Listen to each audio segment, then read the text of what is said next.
Bonjour, j'aimerais pouvoir profiter de cette vidéo pour vous parler d'un produit qui a attiré mon attention, le Xprint Server. Il s'agit d'un produit de chez Lantronix qui permet en fait de pouvoir connecter n'importe quelle imprimante pour une utilisation avec iPad, iPhone ou iPod Touch bien évidemment. Donc il faut savoir que depuis la version iOS 4, 4.2 sauf erreur, on a maintenant la possibilité de pouvoir imprimer depuis les iOS. Sauf qu'il faut avoir des imprimantes qui ont la fonctionnalité AirPrint compatible, ce qui n'est pas le cas de encore beaucoup d'imprimantes sur le marché. Alors Lantronix a développé ce système-là. Il se décline en deux modes. On a le Home Edition, qui est la version que j'ai pris pour moi, et il y a la version Entreprise. Ce qui diffère par rapport au système, c'est simplement le nombre d'imprimantes sur lesquelles on peut justement se rattacher avec le boîtier. Donc il suffit de pouvoir simplement brancher son imprimante. Dans mon contexte, je peux le faire de deux façons, soit en USB, soit à travers une connexion réseau, l'alimenter. Après quelques secondes, le boîtier trouve l'imprimante et vous pouvez imprimer depuis vos iOS devices sans aucune difficulté. Voilà, donc ça c'est le concept de base du boîtier. Donc on va regarder, on a ici sur l'emballage, on peut le voir, donc on a une prise USB ici, une prise réseau et le transformateur pour l'alimentation électrique. C'est quelque chose d'assez simple, l'emballage est très spartiate comme vous allez pouvoir le constater, il n'y a pas grand chose, hein. C'est hyper simple. Donc voilà, le principe est tout bête, mais n'empêche, c'est vrai que pour beaucoup d'imprimantes, ça pose un sérieux problème. Donc voilà. Il y a des vidéos sur le site de Lantronix, donc lantronix.com si vous allez, qui sont assez amusantes parce que somme toute, on voit un petit peu le technicien, père de famille également, donc qui se retrouve confronté avec les utilisateurs d'iOS device et qui somme toute ne peuvent pas imprimer. Donc voilà, on ouvre la boîte. Voilà. Voilà le boîtier Lantronix.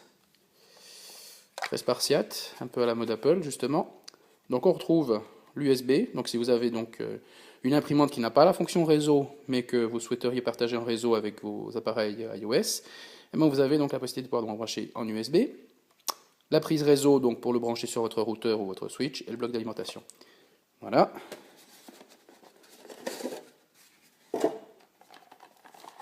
Le transfo, on le reçoit normalement avec plusieurs embouts, hein, donc moi je me suis permis de garder l'embout européen. Un câble réseau, ça peut être utile.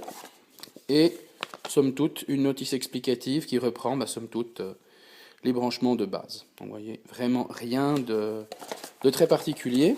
Dans mon cas de figure, je vais travailler avec une imprimante multifonction qui est très sympathique parce que ça fait déjà quelques années que je l'ai, puis elle fonctionne bien, mais elle n'a pas la fonction AirPlay. Voilà, donc je vais la brancher et on va faire donc l'essai pour voir comment est-ce que ça fonctionne. Voilà, donc me voici dans mon bureau. Donc ici j'ai branché sur le secteur.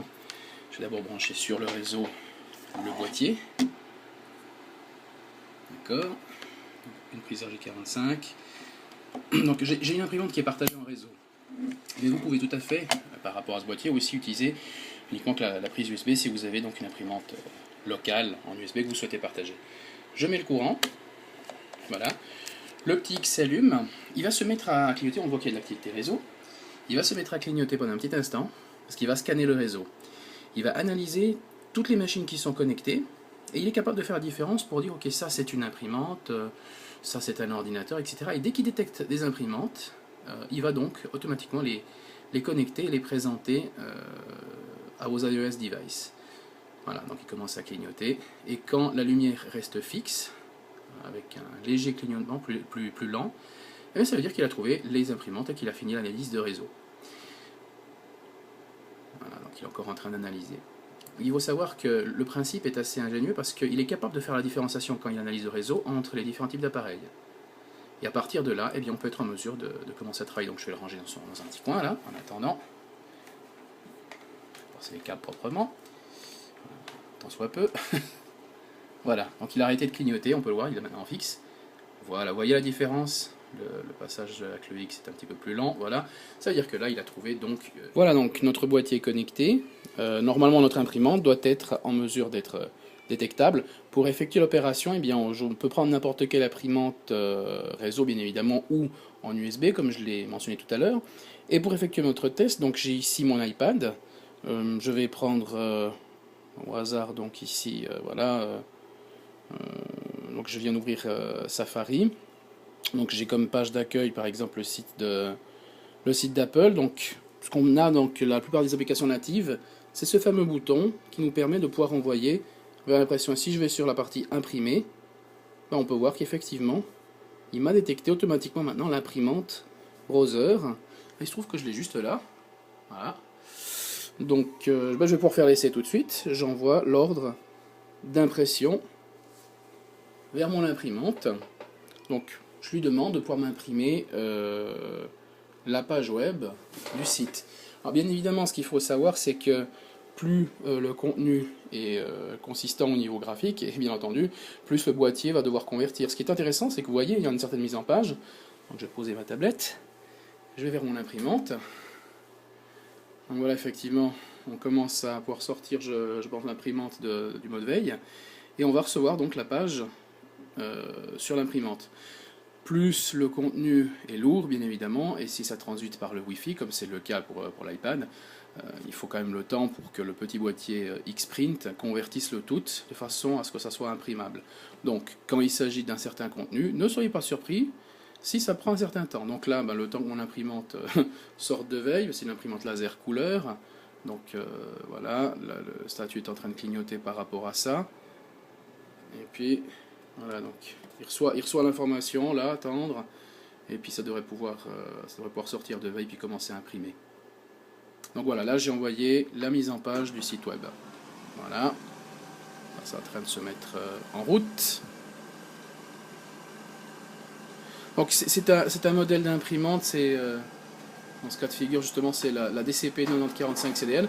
Cette imprimante n'a pas la fonction d'impression AirPlay, donc AirPrint. C'est un modèle déjà qui a 3 ans, donc au moment où je réalise la vidéo. Elle a beaucoup de fonctionnalités, mais elle n'a pas l'AirPrint. Donc voilà. Donc je la fais déjà fonctionner avec du Windows ou avec du Mac.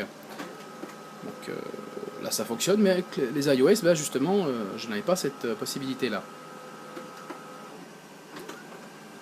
Le temps qu'elle se mette en préchauffage, etc. Donc ça prend toujours un petit peu de temps.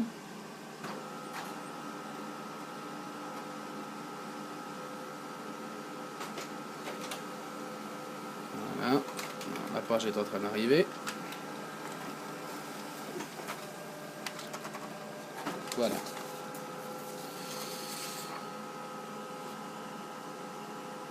Impec. Donc voilà, on retrouve la mise en page du site web. Donc, pour comparer,